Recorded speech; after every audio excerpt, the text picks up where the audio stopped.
Assalamu alaikum students, hope you all are fine. Today it's our class 7 hits and subject is English. Today we can start the lesson number 2. Okay students, it's a lesson number 2. The topic is finite and non-finite verbs. Okay, the topic is finite and non-finite verbs. Open page number 16 till 19. It's your book, The Grammar Tree. You remember your book, students? Hope you can remember your book. Now, students, our topic is finite verbs. Okay? Now, I read the definition for you. Finite verbs are limited by tense, number or person, whereas non-finite verbs are not limited by any of the three. It means finite verbs वो होता है जिसमें tense और number, तादाद और किसी भी एक शख्स के बारे में मखसूस तौर पे बात की जाए. मतलब इसमें कोई भी लिमिटेड चीज़ नहीं होती. Is just a unlimited thing. Okay, for example, she comes here once a week. It's a tense of present. मतलब ये हमारा जो ज़माना है वो हाल का है. Present means hall.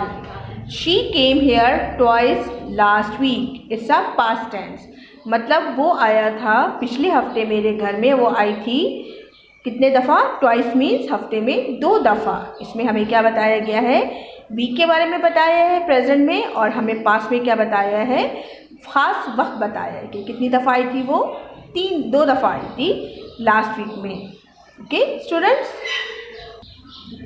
a finite verb is limited by number also. It can be singular or plural. मतलब इसका कि वो लिमिटेड होती है, मखसूस होती है नंबर के भी लिए, जिसमें सिंगुलर भी होता है और प्लूरल भी होता है. Depending on the number of the subject. किस पर डिपेंड करता है? उसके सब्जेक्ट पे. सब्जेक्ट मीन्स काम करने वाला, जो उस सेंटेंस में काम कर रहा होता है. A finite verb has to change its form. और फिर क्या होता है कि उसका फॉर्म जो होता है वर्ब का वो चेंज हो जाता है. You know that student, tenses आपको पता है ना टेंसेस के बारे में, तो ये इससे रिलेटेड चीज है ये. For example, the boy speaks well. It's are singular subject. मतलब एक लड़का जो है वो बोल रहा है अच्छे तरीके से. Those two boys speak fluently. ये है प्लूरल. इसमें क्या है? दोज का वर्ड इस्तेमाल हुआ है, टू का वर्ड और बॉयज. 2 का मतलब 2, एक से ज़्यादा. 2 लड़के जो है वो बोल रहे हैं बहुत रवानी में एक साथ. It's a plural subject. इसका सब्जेक्ट क्या है? प्लूरल मीन्स जमा है. Okay, this is called the finite verb.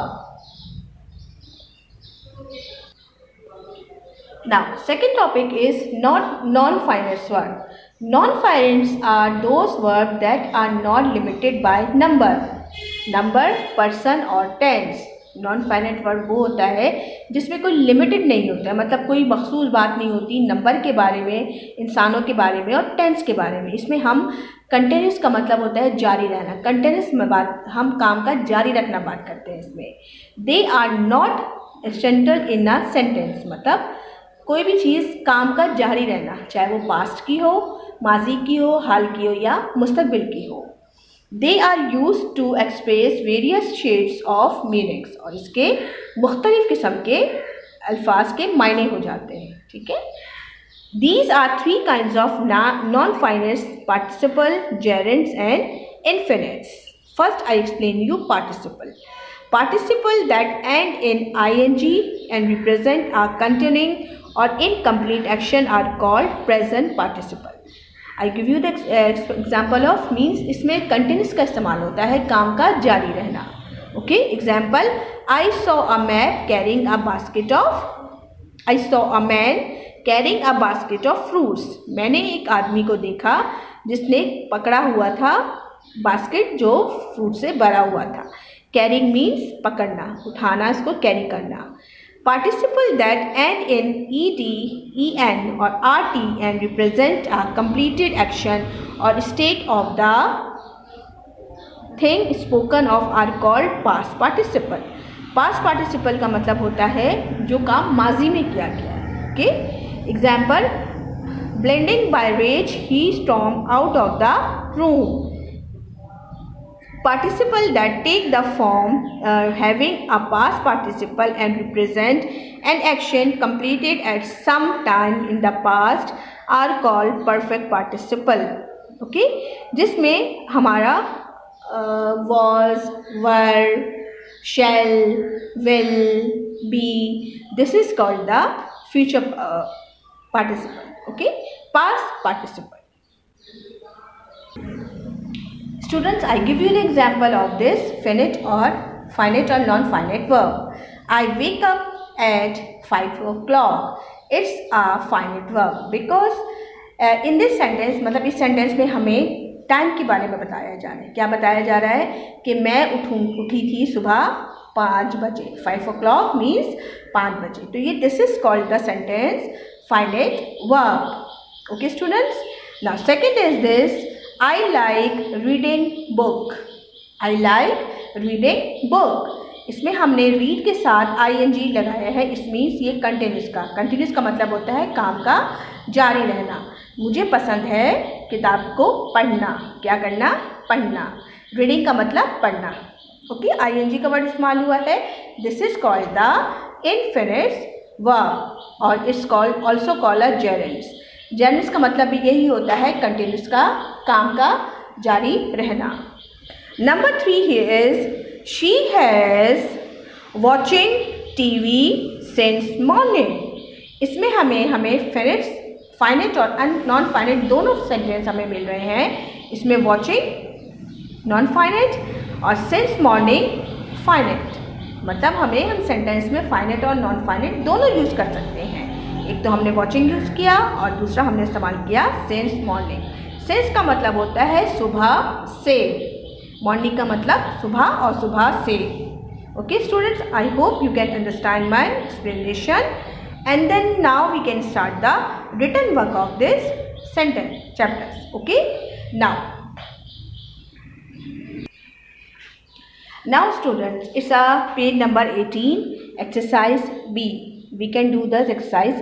मतलब ये है कि हम लोग इस चैप्टर में से exercise B, C and D करेंगे फॉर रिटन वर्क के तौर पे. Okay, first I give you the explanation of this exercise B. Underline the finite verbs and circle the not finite verbs in the given sentences. इस पूरे 10 sentences में आपको just underline करना है कि what the word is finite verb और what the verb is non-finite verb. Okay, I read this. Sentence number 1 is taming of wild animals is cruel. In this sentence, the word taming is a finite verb. क्या verb है ये? finite verb. Second is she bought a packet of frozen peas. Second is she bought a packet of frozen peas. क्या इसमें बताया है कि उसने खरीदा एक फ्रोज़न जो पैकेट था. पीस का मतलब होता है मटर. इसमें जो हमारा वर्ड है bought is a finite verb. What the verb is? Finite verb. Okay students. Number 3 is he was arrested due to mistaken identity. क्या वर्ड है ये? इसमें arrested and identity. क्या वर्ड है? identity का word. This is called the finite verbs. Okay. Number 4 is she has a forgiving nature. She has a forgiving nature. इसका मतलब क्या है कि उसकी जो नेचर है, उसकी जो आदत है कि वो हमेशा हर एक को माफ़ कर देती है. It's a continuous tense. Forgiven means continuous. It's a gerund. मैंने आपको भी एक्सप्लेन किया था कि जिसमें ing का वर्ड इस्तेमाल होता है. This is called the non-finite verb. You can underline this word forgiving. I hope student you can all underline this word. Number 5 is they demolish the ruined building. In this sentence, the word demolished and the building is called a finite verb. Okay.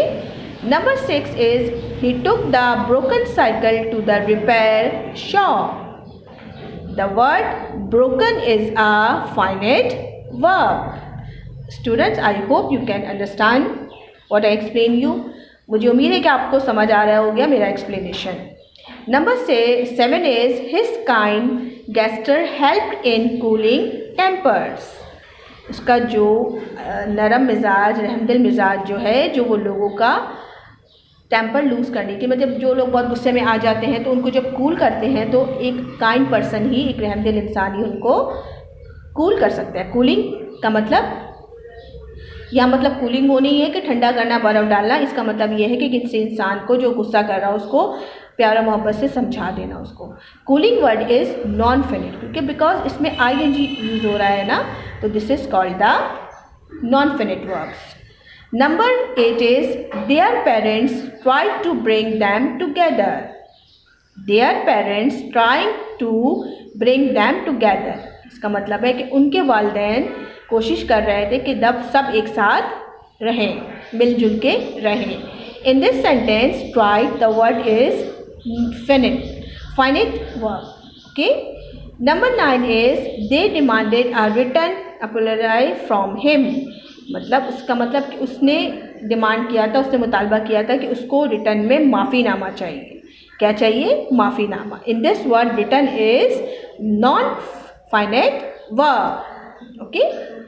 Number 10 is the teacher wanted to raise her voice. The teacher wanted to raise her voice, मतलब teacher को क्या ज़रूरत थी, मतलब teacher चाह रही थी कि उनकी आवाज़ जो है वो थोड़ी सी कम हो जाए, किनकी? स्टूडेंट्स की।